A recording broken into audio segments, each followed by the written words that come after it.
born in the bustling city of Tokyo, but at a young age, you move away from your family and start living in New Zealand where there's more sheep than people. A while later, you're getting your education in Toronto and in Boston. You fall in love and you go live with your wife in Guatemala. You're a person who's lived all around the world, so it would make sense that where home is a hard question to answer. This is one of my favorite conversations I've ever had. Let's get into it.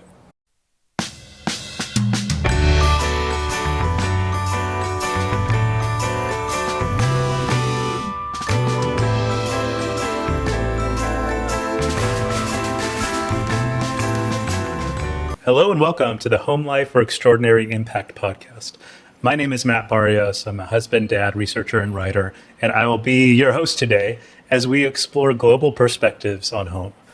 As we're doing this research for a large project that I'm undertaking to help as many people as possible transform their home lives for the better, I get to interview some amazing people, and I have such a great time doing it.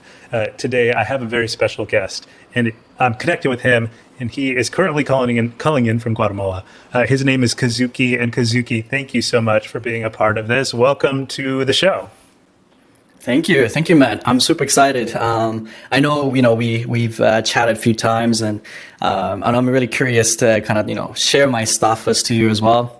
I know you talked to me a little bit about home life and what does it mean to have homes. So I'm really excited to be here today, and I hope that my insights will help you out, and then also the audiences that we're speaking to. So super happy to be here. Fantastic. Well, thanks for joining, Kazuki. And let's just jump right into one of my favorite questions to ask people. What are you thinking about your home? What are some of the maybe unique things that you like to do, or even hacks that you found that help you have a great home life? Wow. I think a lot of the guests that you probably have interviewed might have a different answers to this, and which is something that might be different compared to myself and the others. But for me, what is home has been one of the biggest questions that I have kind of encountered throughout my life. And one of the biggest reasons is to kind of give you a little bit of broad background on my history is I'm actually Japanese. I was born and raised in Japan. Then I actually moved to New Zealand by myself when I was age of 13. And I don't have much of the memories. I had time in Japan with my families, my real family, my sisters and everything. But I spent most of my life in New Zealand through junior high school to university up until 21. And what I've been through is that I went to a couple of other countries like Canada, New York, kind of backpacking along the way as a young teenager, a young adult, and here I am, I'm arrived in Guatemala. And when you ask me about the whole topic of what is home, for me, it's definitely a little bit different to what other people might answer. But for me is definitely the place that you go and the people that you interact with is what I call home. There's no specific thing that makes me feel like it's home. But when you feel like you belong somewhere, that's what I feel. I call it home. That's awesome. Yeah, gosh, you've done so much life, right? Traveling so many different places, Japan, New Zealand, around the States and Canada, and now you being in Guatemala. So you have certainly traveled around quite a lot and gathered plenty of perspectives. And it does make sense to me that, having a clear sense of where is home, what is home, might be a challenge when you've done that much moving, right? Been around that many different kinds of people and so on. But I love that perspective of the connection between home and belonging. That makes a lot of sense to me. So, you talked a little bit about these different places that you've called home. Which of these have been your favorites, places where you felt like you've most belonged? That's actually a really good question because I never really thought about it, personally. Especially for me, through my life, I've always been moving around every 2 years, and it has been a little bit of change since then. And now I'm settling down in Guatemala, and everything that I've kind of gone throughout my life of traveling and living, definitely for me, one of the most places that I hold dearly to is definitely New Zealand a lot. One of the biggest reasons is that was a life-changing moment when you go to a new country, you don't speak any native languages that you know. You're 13, you have no experience as an adult, you don't have any experiences or whatsoever in life, and you just started living with a random family in a random places in New Zealand. So that was my kind of like the rediscovery of home, because quite frankly, the people that I lived with was very nice people. They still I hold dearly to, and they like my second family to me as well. And it's really great what they done for me. But it's also a biggest questions and a challenge, because I came from Tokyo, and Tokyo is one of the biggest city in the world. In Japan alone, there's so many people, crowded people, and you just somehow ended up in some rural area of New Zealand where there's only rivers and cows, and there's more sheep than the human beings. So it's a biggest challenge that to kind of call New Zealand home at the time. But the people that really I had a chance to interact with, and I think that's something that really helped me call it as a kind of like a second home. But yeah, so it's kind of interesting, because I don't know if that answers your questions, but for me, like what made me think like it's a home for New Zealand is just definitely the people and the time that I spent. So it's actually definitely much longer than the other places, but that's something I kind of consider. That makes sense. But at the same time, I hear that tension in your voice of like, okay, this is where I've spent so much time. I've got people who I've connected with there, but also it's not Tokyo. It's not this like bustling city. No, it's this very rural, more sheep than humans place, right? Like, and all of that adds up to perhaps even this like tension within you. I'm hearing of like, which of these is the place for me? This place where I was born and raised, and it was a busy place in Japan, or is it this very tranquil, rural place with this other family in New Zealand? And now you're in Guatemala. So like, how did you now get to Guatemala? Tell me about that story. Yeah, of course. Like quite frankly, my wife is here, so I hope she's not listening to my podcast if so not. But it's. I have to be honest with you. Like, it has been one of the craziest life-changing for me, and I had no intention of first living in Guatemala, or I didn't even see myself living in Guatemala. And I'm not a particularly a visualized person when it comes to where I want to live, where I want to be type of thing. It just happens naturally. And I think it's kind of like incorporates to what I do for business as well, but everything happens for a reason. It's something that I kind of always surprised about. So how I ended up being here is kind of a little bit of a story, but at the time I was actually in Toronto, and before that I was in Chicago, and I was my wife and I met through our master's degree back in Boston, and we are proud COVID pandemic graduate. We graduated during pandemic. I know people who's listening to this podcast probably can understand this, but graduating in pandemic sucked. Yes. And we quite funny, because our relationship story is completely different to others as well, is that we started dating for just for 2 months in, and COVID pandemic hit. People started going home, and my wife actually went to Guatemala. So at the time, she just became my girlfriend, and I was confused that she was going home. And the school told us that everybody would be back in May, and it was at the time was March 2019, and out of nowhere, everyone was gone. And I was in Boston, and there's so much tragic stuff happened, like Black Lives Matter happened. Yeah. Armies rushed into the city. It was a really disaster year at that time. And thankfully, the internet and everything helped us to kind of, connect over the Zoom call and everything. And we maintained that relationship. So out of nowhere, like we kind of building more relationships, kind of more connections between each other. And that's how we got through to the point. And then as we go through the life of change, like I moved to Chicago for a job, and I actually ended up moving to Toronto due to visa. And at the time, that was still COVID pandemic, so it wasn't much flexibility in between. But I decided to kind of go and visit her during Christmas time, spend time with her family, getting to know. And that's how I kind of entered in the country of Guatemala. And at the time, back in, was like exactly last year, at the same time. Obviously, the layoffs and stuff is kind of one of the biggest hurdles that everyone going through right now, and at the time I was going through the same. So I was heavily looking for a job around that time in Toronto. My my apartment contract was expiring in August. So in that pivotal moment, I said, like it might take some time to find a job. So I'm gonna go and visit you in Guatemala and let's see how it goes. And our original plan was actually to stay in Toronto. Like we had everything planned out, Toronto, Canada, and everything to kind of needed to get the visa through. And as some of you might not know this, but if you're from Latin America or Guatemala, sometimes the passport and visa is a really complicated situation for most countries, and which I don't really like it about, but it's the reality of what we face in immigrations. So what we did is basically I moved to Guatemala to see my wife.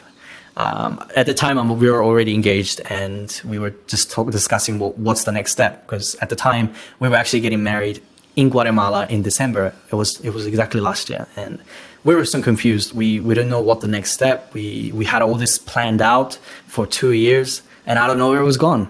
So we're like, you know what? Let's take a risk, and I'll find an apartment here, and so we can stay closer together. And since then, I'm being here in Guatemala. It's almost coming into a year actually in August. Time flies, but it has been really amazing journey so far. That's incredible. I love hearing these sorts of stories, and the ways that love stories tend to draw us to new places. Huh? Like you fall in love with somebody and they're in Guatemala. Well, you want to be with them in Guatemala, right? And also all these other factors around job search and everything. Funny story. Like me and my wife have a kind of eerily parallel story on some level. We were dating long distance for a chunk of time, New York to San Francisco. So not the cross different countries thing, but it was actually like really, really helpful for us to have like so much time to just like talk over video calls and get to know each other that way and connect so much. So yeah, it's fun to hear a few parallels in your story and mine. So yeah, I love hearing it. So now that you've had these multiple experiences of different cultures, Japan growing up, New Zealand, Boston, Chicago, Toronto, and now Guatemala. What are maybe we can just zoom in on Guatemala, because I think that's such a fascinating place for you to be landing at the moment.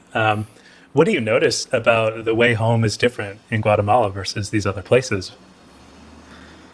Good question. I think I can give a better version of maybe looking at a different spectrum of homes and how I feel home. But obviously, Guatemala is a very interesting country compared to places I lived and I was born.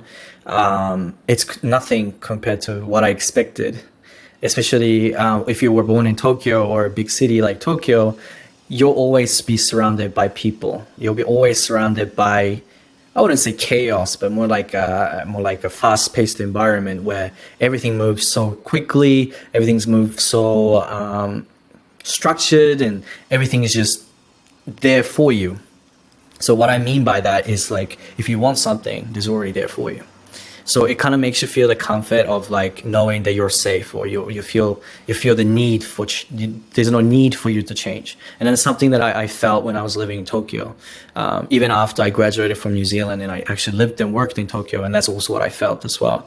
And kind of going back to kind of New Zealand a little bit, New Zealand's kind of the same, but it's more kind of close to Guatemala and how I feel home. Especially New Zealand, as I mentioned before, there's so many sheep. Go and look it up on stats. It's hilarious. Sheep and cows is the dominating the country, and no matter how politicians work hard, obviously the sheep and cows still rule the country. So, just a little sneak peek there. But That's great. They do actually have a movie called Black Sheeps, and it's hilarious. Go and watch it. Okay, good to know. But something that really kind of rings a bell between New Zealand and Guatemala is the nature. I think sometimes we forget that what is home means different things for us. I call myself third culture kid because I am a Japanese, but I'm not a Japanese if from a third person perspective. But when it comes to kind of belongings and feeling home, it's what you feel like. You feel the comfort or the need. So New Zealand and kind of Guatemala had that within the nature. Sometimes that brings calm energy. The people, even though people here in Guatemala, they're poor, and same as New Zealand too. Surprisingly, there are so many poor people, so many people going through rough stages of their life, but they still are nice people. They have the gratitude and heart to really kind of lift up your day. Like even you have a shitty day, everybody says everybody does, but there's happiness and joys, and that's something that I found it really fascinating when it comes to New Zealand and Guatemala. And obviously, when you look at US and Tokyo, life is completely different. Everything is so fast, and we lose that sense of humor, of kindness, or be happy, or be grateful for the things that you have on a tiny basis. But then people here is kind of making that environment and a synergy, kind of like a harmony even. So even though when I first came here, I was shocked big time. I was like, why there were so many cars like in the traffic, and there's little idiots just riding a motorbike and almost hit someone. And I told my wife, like, is this even real? Like what is going on? But she said that's normal, but they're happy. And you see some people in Guatemala, like they have literally nothing, but they're so happy running around on the roads. And you see that's like a home. If you feel comfortable, you feel needed, you feel like you're living in a moment. And I think that's something that I see that a lot in Guatemala. That's so interesting. It is interesting. The theme I'm picking up on what you're saying is like how much culture and a sense of belonging in a culture, that's a malleable thing for us. Like for the person who grew up in Tokyo and that's all they've ever known, it's going to be really weird to go to New York City, or not New York City. That'll probably be a little bit more familiar, actually, with so many people stacked on top of each other. But it would be really weird to go to Guatemala. Or for the person who grew up around sheep in New Zealand, well, it'll be a challenge to be in Chicago and the pace and the people and all that, right? So I'm seeing something about like how much culture influences our perception of what's normal, what's comfortable, what's all of that. And yeah, that really makes sense and rings true to me, even as a Californian born and raised kind of person who is used to the sunshine out here, and it'd be weird to not have it, right? So that kind of thing is a little bit of my connection to it. So thank you so much for like just helping me explore these different cultural expressions of home and pace of life and all of that. Now I want to zoom in a little bit on your home, where you live, your apartment, I'm assuming in Guatemala. Tell me a bit about that space. What does it look like, feel like, smell like, sound like? Tell me a little bit about it. Yeah, absolutely. Like right now I'm in my home office. I have my little cubicle where I do most of my work, and then we have a little nice living room area with a nice windows, and we have a bedroom, pretty big. I was really surprised. We also have a kitchen just down the road, not down the road, but just a little side to it. And we currently pay around $1,000 just for rent on a USD basis. But when I think about my life that I was in Toronto or Chicago, I used to pay probably twice more for just the one single bedroom. It wasn't so spacious. But here, yeah, I mean, I'm very amazed by how the spacious it is.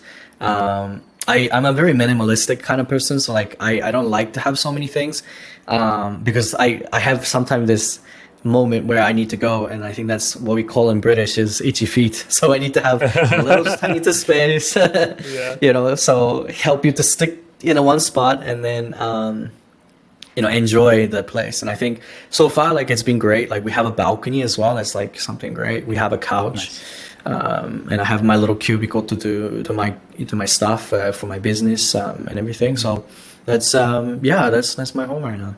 That's awesome. Yeah, so you're working from home there. It sounds like in your office space set up there. You got this beautiful balcony. You like to be minimalistic. Are there any like favorite parts of your home, like the places where you like to spend time the most? Definitely. There's a couch actually that is close to the balcony, and it's a yellow couch. And then my wife's grandma actually gave us a very nice painting of a sunflower, and we put it there. And then I have my little plants on the side of the couch, and that's definitely my best spot. Like it helps me calm, and I think something to do with the color yellow. And sometimes, especially in our third apartment, like you can see from the balcony, like there's an airport right in front of us, so you can see the plane going up as the sunsets go, down. When the sun sets and the airplane meets, it kind of makes a radiant red color, and it goes towards our room, and you can see our yellow couches kind of blending in nicely with our little sunset. So that's something I sometimes really enjoy. Like it helps me to kind of remember to live in the presence and then just enjoy the moment. And I think that's something that I found, yeah, like pretty amazing, especially living here so far. Wow, Kazuki, I just got chills as you were describing that. It sounds really beautiful, and it feels so helpful to have a reminder, a space that represents like, oh, I've got to be present where I am and taking the moment and enjoy it. I know we all need that reminder from time to time. So that sounds really, big really time. great. Wow. So this beautiful place, sharing it with your wife, having these beautiful moments, watching the plane take off into the sun. It's so amazing. You mentioned this painting, and I want to kind of jump on that as like a way to get into this other question of, do you have any like prized possessions, things that you really love, things that you use a lot? What are some of those prized possessions for you? Oof. Oof, that's a really difficult and hard question to answer, actually. I mean, if I was a teenager, I could definitely say, there's so many things that I would do. But now that as an adult and a married person, like, I sometimes forget to kind of take a little break and have fun and I think that for me, like right now, the business is my major priority. So I see myself doing a lot of business rather than what I should be doing for the hobby. But when I do actually do hobby, I kind of like relates to New Zealand a little bit, but like I used to look deep dive into nature, and I think that's something that also relates to the couch and the plant and the sunset. Is that I used to go find a spot in a little hills just to watch the sunset, and then enjoy my Chelsea bun and a little cup of coffee from Starbucks. That's what I used to do in every country I went. I used to try to find a spot where you can just sit down and watch the sunset, and then just try to live in the presence, because there's so many things to worry about in life, and it's just easy to get carried away. And I think that's something to do with homes as well, because we also have the responsibility to keep home. And that's something that I think for me, like doing something on top of what I do consider as a home and how to make myself feel like home. It's like I need to kind of also remind myself that everything I do is to create home. That's amazing. If that answers your question. Yeah. I mean, I think it jumps into another interesting layer. The idea of creating home. That's one of the big things that I'm after in this, is helping people create home, and know that we get to design that for ourselves. We can design it however we want on some level. What does creating a home mean for you, Kazuki? For me, like kind of goes back to my origins or my stories and everything. But for me, I've always lived by myself. I always lived independent. I always lived different countries. And I know I was actually talking to somebody the other day, and also my wife was talking about it too. And something that was interesting is that a lot of people dream of going out to live in overseas and to have a better life. And especially people who are here in Guatemala, they grew up in a country that is not so wealthy, and they go to the United States to make a better living. And I'm pretty sure you heard that. And for them, that's what it means to create homes and create better life for themselves. On a different person's perspective, as myself, it changed a lot. One of the biggest reasons is because I had nobody to help me to create homes. I always have to do it myself. I always have to chase what is in front of me in order to create home. And I moved a lot of the countries to find where is home for me. And I know that your study is really deeply in investing homes, and I think it's really also a good point to kind of mention is that I know I myself, as a third culture kid, I know for sure that that's the questions that we have when it comes to creating homes is where's home. And I know a lot of them who's are third culture kids or mixed with different culture parents, or in Japanese we call it hafu, which means half Japanese or half foreigners, or you have half Guatemalan, half US, doesn't matter. But there's a term called hafu. Yeah. Mm-hmm. And for us, creating homes is so much different spectrum than what everybody thinks of creating home is. And for us, creating home means where we feel like ourselves, like places where we can accept it as who we are. Because I love the fact that everybody's talking about their ethnicities and their cultures and identities and diversity, especially comes to your skin colors, to the gender, to also LGBT community and everything and stuff. And I love that the people speaking out for their truth, but something that we forget is that there are people like us as well who's actually mixed of the different cultures, who lived in a different countries, but holds a different values. Sometimes we are the most minorities than you ever think, and we don't get talked about that. So for us, like, our mission is to create home, but at the same time, our mission is to find where we feel like it's home. So we kind of lie to ourselves that if we stay in this place and adapt to that culture environment, that's where we feel home. But in terms of, to answer your question, I know it was really long, but for us, it's about building the foundations, like building our footprints, and then rebuilding on top of that footprints to kind of put the legacy into our lives so that we feel like we fit into this environment. Because for us, we're gonna move like this. Like I struggle a lot. I actually have a book called Third Culture Kid, and one of the things that they ask in the first question is, where's home? So for us, like, we need to put a lot of footprints, but at the same time, we need to build reasonings, and we also need to put kind of sense of belongings, and we also need to build the foundations of community that hold us dearly to make us feel and create home. Gosh, Kazuki, thank you so much. I think you're right in that people who are in this in between culture, third culture experience, right? Like, that is something that is true of a lot of people, and is actually very complex because it looks so different even among third culture kids, right? Because there's going to be somebody who's like you, but that's a very unique story, and it might be hard to find somebody who has lived a parallel story to yours, right? And because of that, I could see how culturally the narratives that are so focused on different groups, racial, ethnic groups, or so on, those have come to adopt something of a unified voice about a collective identity of who we are, right? And that's very different from somebody who's in a pretty unique third culture experience. So I just thank you so much for naming that, because that's something that, I don't hear about nearly enough. So thank you for representing your experience in that and what that feels like. I even though I was born and raised in California, my dad is Mexican. That's where I get my brown skin from. My mom is white. Her mother's from Germany, right? Blonde-haired, blue-eyed lady. And Wow. and, so I live in this kind of biracial existence too. And sometimes I can agree with the challenge of where do I fit in with these different narratives? You know what I mean? Do you speak Spanish or German?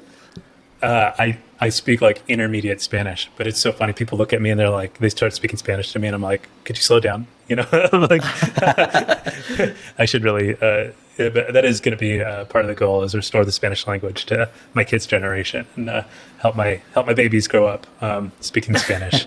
So, hey, your kids might be growing up speaking Spanish if you're stick around in Guatemala, if you end up having kids and stuff. So, my wife will kill me if I don't teach them Spanish. I bet, man. Well, I think it's such a beautiful picture, like in your story of a really the global reality of the world that we live in, and that people might look one way but speak a different way, or be from a different place. And actually, so many people are trying to find where's the place where they're going to put down roots, create home, all of that. So yeah, I love it. It's going to be great. So as you are dreaming up, creating home, trying to flex some intentionality in that as the go-getter that I can tell that you are, how are you going after creating home these days? Yeah, absolutely. Definitely, taking risk is probably one of the things that I'm doing right now, especially now that I'm married. I feel the need to create a homes for the future kids, as well as the life that we're trying to build. So for me, that's definitely my fundamental principle that I hold dearly, is to create an environment that we can happily foster and invest into. And I think definitely that's something that I'm really heavily focusing on. And I think, to be honest, being laid off and doing my own businesses from starting scratch, that actually getting more tolls on me rather than actually building the house. but I can feel that if whatever that I invest right now, it's going to be fruitful in the next 3 to 6 to or even 3 years ahead. So I know for sure that like right now, here and now is what I try to kind of focus on building. That's awesome, and I love that your zoomed out perspective on that. So, the thing that you're going after when you're thinking about creating a home, it doesn't have to do just with a space, right? It doesn't have to do just with like, your relationship with your wife. Like, it also includes these things like I'm starting a business that's going to lay the foundation for, these other things that I want to see happen in my life, and that will also ultimately benefit your home and the way that that's going to take shape. And I think that makes a ton of sense that all of these things are going to be really very integrated with one another, especially when it comes to something as universal, as always ever present as home to us. So, now I want to take us in, again, a little bit of a different direction.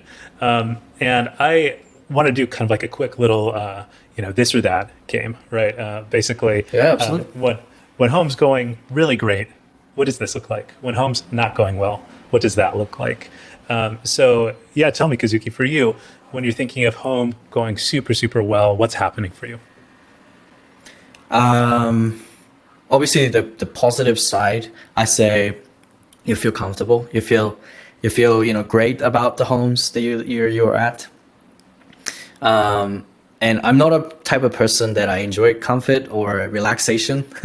I'm always moving. So that is a kind of like a revelation for me. Yeah. Feeling the home and a comfort is something that it's really nice. And I think that's definitely the positive side of when the home's doing great, because you feel like you're connected with other people that is around you. And for me, like home is also like a community too. So like the people that you interact with, you people that you kind of kind of deal with on a daily basis, they're also part of the home for me, because that's how I kind of defined along the way as I lived in travel. So that in that sense, like I feel whole. But on the con side of a good home, and I hope I am allowed to say it, but if I get too comfortable, I feel like I need to change, or I feel a feeling of need to get out. And one of the biggest reason is I don't want to stay the same as the status quo. And that's something that I don't like about especially getting too confident in the things, because I feel like I sometimes forget to see the surroundings if I'm too comfortable, and I started to close my comfort zone. So that's something that I kind of take on a different spectrum when it comes to having a good home. Mm-hmm. That makes a lot of sense.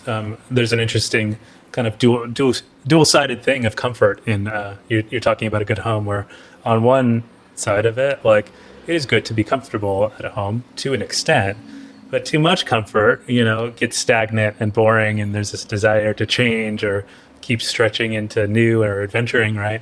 And I could see perhaps then like a really great home in your experience would be a place where you can be comfortable and lay your head, but it's also like a base to jump off of, that you can keep growing in, keep expanding, keep going on adventures from, right?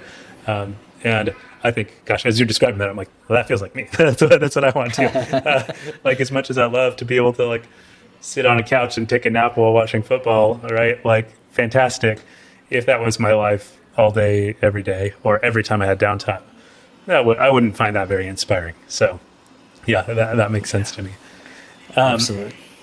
Well, Kazuki, this has been an amazing interview, and I just really appreciate, you as a person, your interesting and unique story, your candor talking about being a third culture kid who grew up to be, now this man living in Guatemala with his wife. And I wish you the best of luck as you are in this ongoing search for home and, putting effort into creating home.